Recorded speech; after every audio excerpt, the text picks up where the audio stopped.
Welcome to Reddit Verdict, where I read real stories from Reddit and you share what you think. In today's video, we have several situations from Am I the a-hole? Or Am I Overreacting? Or Am I the jerk post?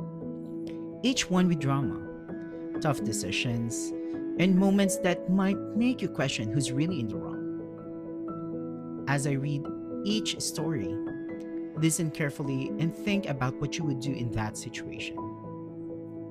After every story, I'll ask you what you think. So be ready to share your thoughts. Alright, let's get into the first story. The first story involves pets, trust, and something pretty disturbing. Am I the a-hole for telling my coworker I can't babysit her daughter anymore? I, female 20, am very close with one of my coworkers, female 31. She has a very sweet 9-year-old daughter. I babysit this daughter most weekends for free. I also have a lot of pets, including several fish tanks. My coworker's daughter has always been super interested in my pets, wanting to hold, feed, and watch them. One day, I noticed a bad smell coming from one of the tanks. I looked around and noticed several dead fish on the floor behind the tank. My tanks have floating plants that keep the fish from jumping out. Not to mention the amount of them that had come out was very odd. I have cameras in my house, mostly to watch my pets while I'm at work. I looked to see if there was anything odd captured on the camera closest to the fish tank and saw something disturbing. My coworker's kid had stuck her hand in the tank, held it there, I'm assuming until one of the fish swam near it, pulled it out, tossed it behind the tank, then repeated this several more times. Then she walked away, leaving the fish to die. As soon as I saw that, I got very angry and called my coworker and told her that her daughter was not allowed back to my place. I explained what happened, expecting her to be disgusted and apologize for her daughter's actions. Instead, she got mad at me. I had called her on Friday and was supposed to watch her daughter the next day while she worked. I explained that I wouldn't put my animals in harm's way by letting her come back to my house. She said some dismissive comments about people making mistakes, that her daughter is young. This upset me even more, and I told her that this is how violent behavior patterns are formed and that her daughter needed therapy before she decided harming animals was boring and moved on to humans, then hung up on her. It's been a few days and I'm feeling very conflicted. I love this kid. I've been babysitting her since I was 17 and she was 6. She's a very sweet and quiet girl, and from what I've personally observed, she loves my animals. But I have video evidence of her harming my fish.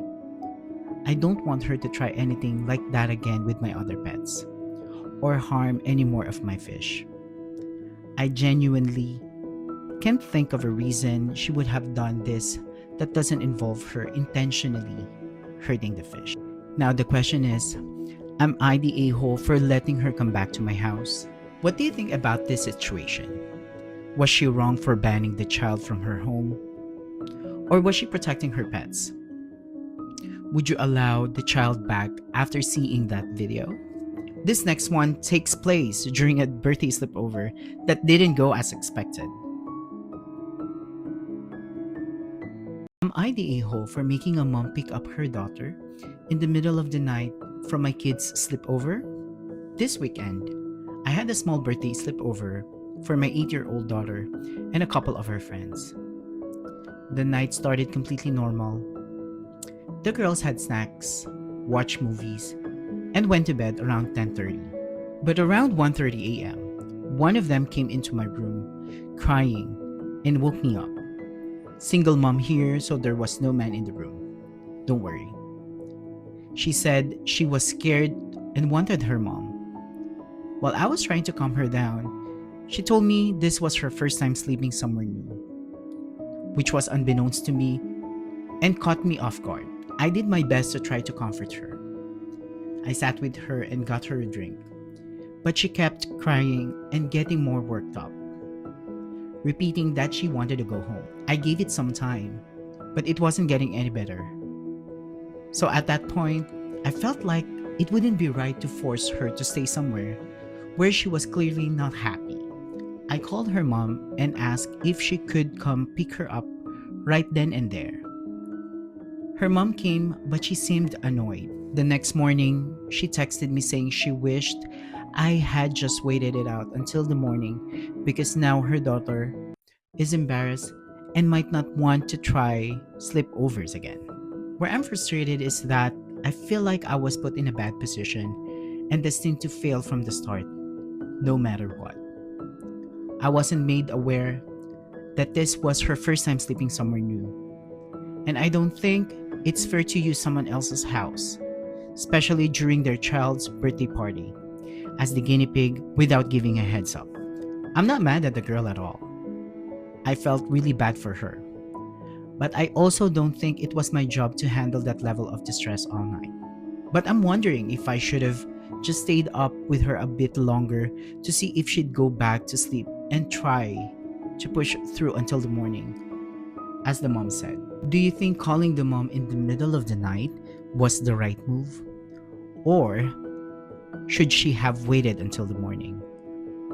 What would you do if a child at your house wanted to go home that badly? This story involves neighbors, a swimming pool, and a very risky situation. Am I the jerk for telling my neighbor her kid isn't allowed in my pool after she forgot him at my house? I'm 37 female. Honestly, still shaking a bit while writing this because I hate confrontation. But I feel like I'm being treated like a villain in my own neighborhood. My husband and I bought our house about 2 years ago. One of the main reasons we chose it was the backyard and the pool. We have 2 kids, a son and a daughter, and they practically live in that water during the summer. A few months ago, a new couple moved in next door with their 7-year-old boy. At first, things were fine. We did the whole welcome to the neighborhood thing, and our kids played together a few times. The problem started about 3 weeks ago. The parents started sending their son over to play, but neither of them would come with him. They just watch him walk across the lawn from their porch and then go back inside. Basically, I became an unpaid lifeguard and babysitter for a kid that it's not mine. The breaking point happened last Saturday. I told the mom earlier that morning that we were busy and could not have company. Around 2 p.m., I looked out my kitchen window and saw her son inside my gated pool area. He had climbed over the fence. I ran out there and got him out safely, then walked him back home. Both parents were in their garage, hanging out. When I told them about what happened, they did not even look concerned. The dad just laughed and said, "Oh, he's such a little fish. He just loves your pool so much." We did not have the heart to tell him no. Then the mom chimed in with, "It takes a village, right?" I told him right then that he is not allowed in my pool area without me being there and one of them being there to supervise him too. I told him it's a huge safety risk and I'm not comfortable with the responsibility or liability. They both got really offended and called me heartless. They said that since I'm already out there with my kids, it should not matter if one more joins in. The mom even posted on our local Facebook group, without naming me but everyone knows, about wealthy neighbors who think they own the water and how some people have no sense of community. Now, they are not speaking to me, and some of the other neighbors are giving me weird looks. I feel like I'm just trying to keep a child safe and protect myself from a serious legal situation. But people are making me feel like I'm being a mean girl because I won't let a 7-year-old swim whenever he wants. Was she being too strict or just protecting a child's safety? Would you allow a neighbor's child to use your pool without supervision? And finally, this last story involves roommates, boundaries, and shared Wi Fi. Am I overreacting for unplugging the Wi Fi every night because my roommate's girlfriend basically lives here? My friend mate and I live together in an apartment.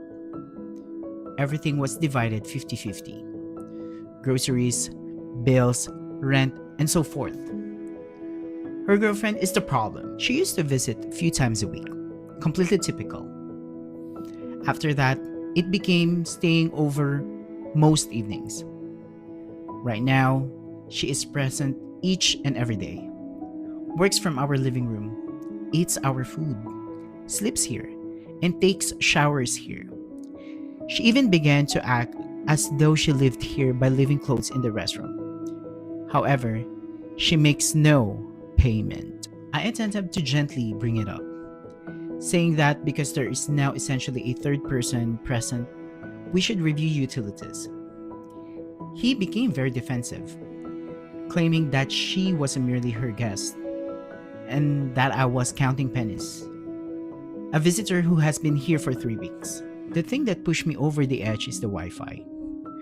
I work early mornings and need decent internet at night to prep stuff, but she's constantly streaming or gaming. Our connection has gotten noticeably worse.